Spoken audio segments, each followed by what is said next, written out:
এক কৃপণ জমিদারের একটি গাধা ও একটি বিড়াল ছিল। কৃপণ জমিদার তাদেরকে যে খাবার দিত তা দিয়ে তাদের পেট ভরত না। একদিন বিড়াল গাধাকে ডেকে বললেন, ভাই, আমার একটা উপকার করতে পারবি? গাধা বললেন, কি করতে হবে?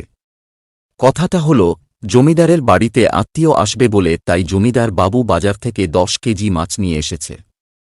মাছগুলি একটি হাঁড়িতে করে ছিঁকের সাহায্যে উপরে টাঙ্গিয়ে রেখেছে।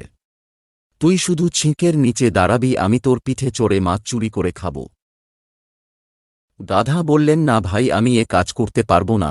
খেতে না দিলেও জমিদারের সাথে বেইমানি করতে পারব না, কারণ জমিদার আমাকে ঘরজামাই করে রাখবেন। উনি মাঝে মাঝে তার মেয়েকে বলেন, তোকে গাধার সাথে বিয়ে দিব। বিড়াল বললেন, ঠিক আছে, তাহলে তুই আমার কাজটা করে দে। তুই তো মাছ খাস না, জমিদার তোকে কোনোদিনও সন্দেহ করবে না।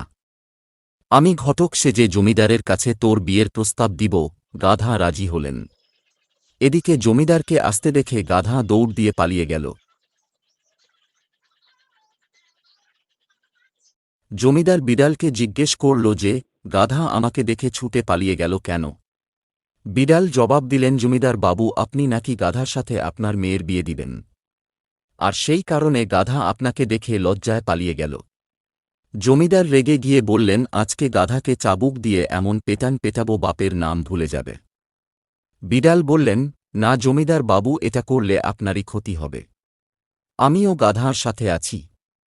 আমরা দুজনে মিলে গোটা এলাকায় প্রচার করব যে গাধাকে আপনি ঘর জামাই করতে চেয়ে বাড়ি থেকে তাড়িয়ে দিয়েছেন। বোকা জমিদার বিড়ালের কথায় আতঙ্কিত হয়ে, ভাই, তোমরা আমার মেয়ের বদনাম করো না। এর বদলে কি চাস আমি তোদের দিব? বিড়াল বললেন, ঠিক আছে, গাধাকে প্রতিদিন 3 বস্তা ঘাস, 5 কেজি ছোলা আর আমার চাই হাফ কেজি মাছ, 1 হালা কলা, 500 গ্রাম দুধ দিতে হবে। কৃপণ জমিদার রাজি হলেন।